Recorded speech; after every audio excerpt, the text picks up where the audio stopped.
Prince Sonto gave IFEOMA the beating of her life. Part 11 of IFEOMA and the Curse Prince. Prince Sonto's mental condition grew worse every day. IFEOMA tried everything she could to help him. Every time her mother asked her about her marriage, she always lied about the prince's condition because she didn't want her mother to encourage her to leave her marriage. She had fallen deeply in love with him. She noticed that even in his current state, he didn't shout at her or hit her. She felt safe around him even though he was aggressive towards everyone else, including his father. One faithful day, the unimaginable happened. IFEOMA was sleeping when she felt a sudden pain in her tummy. She opened her eyes at once and was completely heartbroken when Prince Sonto landed another blow to her tummy.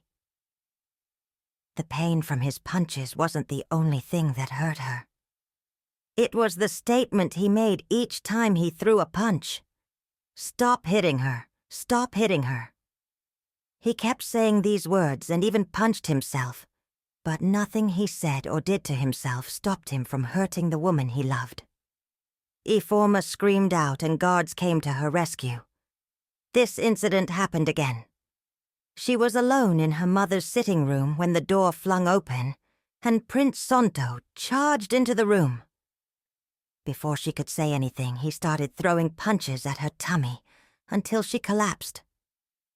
When she later opened her eyes, her mother was sitting beside her. Mama IFEOMA had returned home to see her daughter lying in her pool of blood. After the herbal doctor checked her, he discovered that IFEOMA was pregnant, and the bleeding was from her miscarriage. Mama IFEOMA didn't know how to break the sad news to her daughter. When IFEOMA regained some of her strength, she felt a sudden emptiness within her. After some days, her mother told her about her miscarriage. IFEOMA cried for a while before leaving the house. She kept walking until she got to the outskirts of the kingdom. She wanted to put an end to all her suffering. She paused when she reached her destination. The witch was happy to see IFEOMA, but her smile faded away as she saw IFEOMA's puffy eyes. "What do you want me to do for you, my child?" the witch asked her calmly. "Prince Sonto is my husband.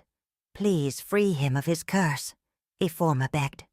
The witch was pained, but deep down she knew that if IFEOMA hadn't come to her rescue when she was imprisoned in the dungeon, there was no way she would have escaped. The witch held IFEOMA's hand and uttered some incantations. She also touched her tummy and voiced out more incantations. "I am sorry for what you've been through, my child," the witch said in her sympathetic voice. "The prince is free from his curse as a result of your kindness towards me," she informed IFEOMA. "And whatever children you both bear will not be cursed." When IFEOMA got back to the palace, Prince Sonto rushed and knelt down in front of her, begging her not to leave him. They were both very emotional. Even though IFEOMA lost her pregnancy, she understood that if the child had survived, he or she would have also inherited the curse that was laid on her husband. When IFEOMA told King Shaba about the witch and what she had done, King Shaba left his kingdom and went to apologize to the witch in person.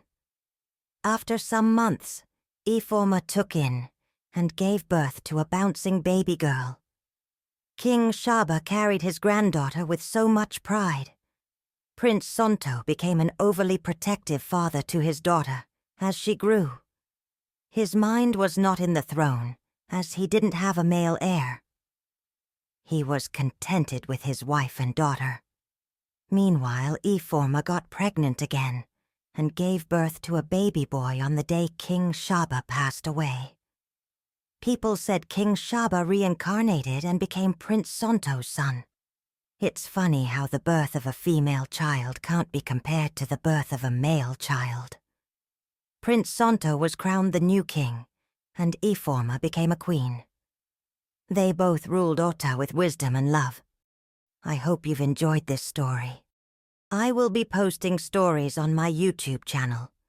Please subscribe so you'll get notified when I drop a story.